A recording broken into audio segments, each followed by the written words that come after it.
Hi friends, welcome to కొత్తగా చందమామ కథలు.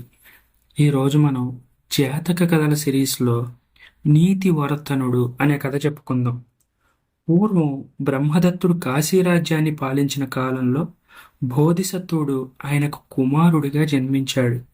బ్రహ్మదత్తుడు తన కుమారుడికి శీలవుడని పేరు పెట్టుకున్నాడు. కాలక్రమాన శీలవుడు కాశీరాజ్యానికి రాజయ్యాడు. ఆయన ప్రజలను ఎంతో ప్రేమాదరణలతో పరిపాలించేవాడు. దారిద్ర్యం వల్ల పొట్ట గడవక, అజ్ఞానం చేత దొంగతనం మొదలైన నేరాలను చేసేవారిని ఆయన దండించడానికి బదులు దగ్గరికి పిలిచి అవసరమైతే డబ్బిచ్చి హితబోధలు చేసి పంపించేవాడు. అందువల్ల రాజ్యంలో నేరాలు తక్కడమే కాకుండా ప్రజలకు తమ రాజుపై అంతులేని అనురాగం ఉండేది. కాశీరాజ్యానికి సమీపంలో ఉన్న కోసల దేశపు మంత్రికి కాశీరాజ్యాన్ని చాలా సులువుగా గెలవవచ్చునని దుర్బుద్ధి పుట్టింది. ఆయన తన రాజుతో, కాశీరాజైన శీలవుడు అతి దుర్బలుడు. ఆయన బందిపోటు దొంగలను, హంతకులను సైతం దండించడానికి వెనకాడతాడు. అటువంటి పిరికివాణ్ణి మనం సునాయాసంగా ఓడించవచ్చు అన్నాడు. ఇది నిజమో కాదో చూడడానికి కోసలరాజు తన సైనికులను కొందరిని పిలిచాడు. మీరు సరిహద్దు దాటి కాశీరాజ్యంలో ప్రవేశించండి, అక్కడ ఉండే గ్రామాలను కొల్లగొట్టిరండి అని ఆజ్ఞాపించాడు. అక్కడికి వెళ్ళిన సైనికులు గ్రామాల మీద పడగానే ప్రజలు వారందరినీ పట్టుకున్నారు. శీలవుడి దగ్గరకు తీసుకువెళ్లారు. నాయన, మీరు విదేశీయుల్లాగా ఉన్నారు. మా గ్రామాలను కొల్లగొట్టడానికి అసలు కారణమేంటి అని శీలవుడు అడిగాడు. మహారాజా, మాకు తిండికి అసలు ఏమాత్రం జరగడం లేదు, అందుకనే మేము ఈ పని చేశాం అని అన్నారు కోసల దేశపు సైనికులు. మీ తిండికి కావాల్సింది నన్ను అడగలేకపోయారా అని శీలవుడు తన కోశం నుంచి కొంత డబ్బు తెప్పించాడు. వారికి ఇచ్చి పంపేశాడు.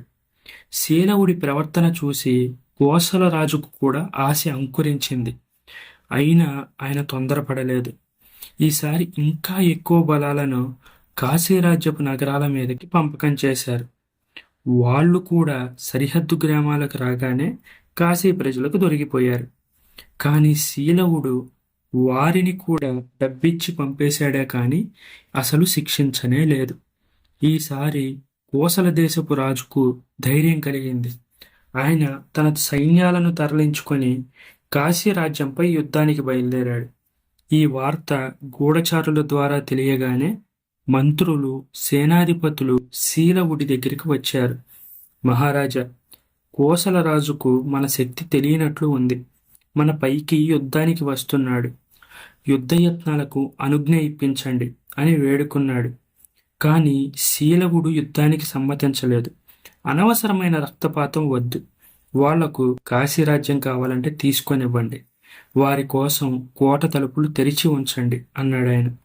మీరు శత్రులుగా రావాల్సిన అవసరం లేదు, మిత్రులుగానే రావచ్చు అని శీలవుడు కోసలరాజుకు వర్తమానం పంపాడు. ఈ వర్తమానం విని కోసలరాజు దీన్ని శీలవుడి దౌర్బల్యంగా భావించాడు. సద్వర్తన అనేది తెలియని కోసలరాజు తన బలగంతో కాశీరాజు దర్బారులో అడుగుపెడుతూనే శీలవుణ్ణి, ఆయన భటులను, మంత్రులను పెడరెక్కలు విరిచి కట్టమని తన భటులకు ఆనతిని ఇచ్చాడు. అతిథులు ఇలా ప్రవర్తించడం అధర్మం అన్నాడు శీలవుడు. ఆ మాట వింటూనే కోసలరాజు వికటంగా నవ్వాడు. శీలవుడు, అతని మంత్రులు ధరించే లాంఛనాలు తీసేశారు. కట్టుకోవడానికి వారికి సామాన్యమైన బట్టలిచ్చారు. సాయంకాలంలోగా నగరు విడిచి వెళ్ళకపోతే ప్రాణాలు దక్కవని హెచ్చరించారు. శీలవుడు, అతని మంత్రులు సాయంకాలంలోగా కాశీనగరం విడిచి అరణ్య మార్గం పట్టి పోసాగారు. బాగా చీకటి పడ్డాక వారు ఆ అరణ్యంలోనే ఒక చోట పడుకున్నారు. వారికి ఆ రాత్రి భోజనం కూడా లేదు. అర్ధరాత్రి వేళ వారికి నిద్రాభంగమైంది. అనేక మంది దొంగలు కాగడాలు పట్టుకొని అక్కడికి వచ్చి చేరారు. వారు శీలవుడితో ఈ విధంగా చెప్పారు. మహారాజా, మేము దొంగలం, కానీ తమరి దయ వల్ల మాకు ఇంతకాలం దొంగతనం చేయాల్సిన అవసరం లేకుండా జరిగిపోయింది. కానీ నేటి నుంచి మా కష్టాలు ఆరంభమవుతున్నాయి. అందుచేత మేమే ఈ రాత్రి రాజసౌధంలోకి ప్రవేశించాం. ఈ సొత్తంతా దొంగతనం చేసి తీసుకొచ్చాం. ఇందులో మీ దుస్తులు, లాంఛనాలు, ఖడ్గాలు ఉన్నాయి. ఇది మీకోసం మేము తెచ్చిన రాజభోజనం. మీరు భోజనం చేసి మీ రాజదుస్తులు ధరించి తెచ్చిన ఈ సొత్తంతా ఏం చేయమంటారో సెలవియ్యండి అన్నారు.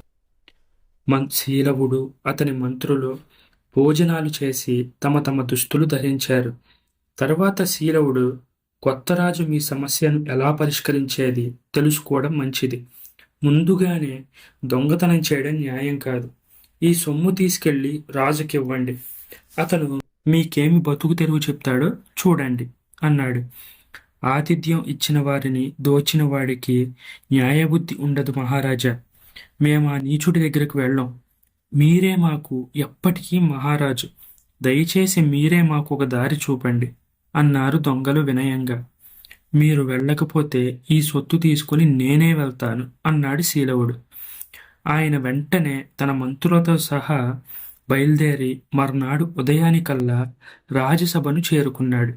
శీలవుణ్ణి చూడగానే శత్రురాజు నిర్ఘాంతపోయాడు.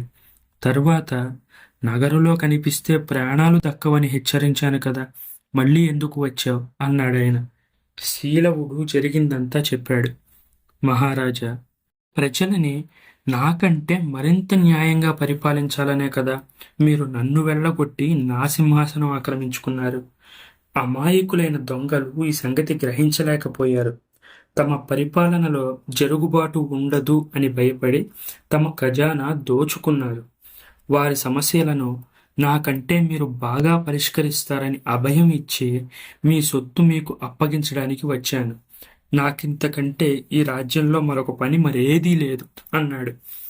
వెంటనే కోసలరాజుకు హృదయ పరివర్తన కలిగింది. ఆయన శీలవుడి కాళ్లపై పడ్డాడు. మహాత్మా, దొంగలు సైతం ప్రేమించే మీ మహిమ, సద్వర్తన గ్రహించలేక నీచుడైన మా మంత్రి సలహా విని తమ పట్ల తీరని ద్రోహం చేశాను. నన్ను అనుగ్రహించి మీ రాజ్యం మీరే ఏలుకోండి. నాకు మీ మైత్రి ఉంటే చాలు, మీ రాజ్యం అవసరం లేదు అంటూ వాపోయాడు. శీలవుడు తిరిగి కోసల రాజ్యాధిపత్యాన్ని స్వీకరించాడు.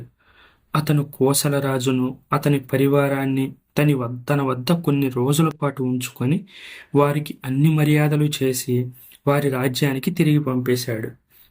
ఈ కథ మీకు నచ్చినట్లయితే దీన్ని లైక్ చేయండి, మీ ఫ్రెండ్స్ అందరికీ షేర్ చేయండి. అలాగే మన ఛానల్ని సబ్స్క్రైబ్ చేసుకోవడం మాత్రం అస్సలు మర్చిపోకండి. Thank you friends.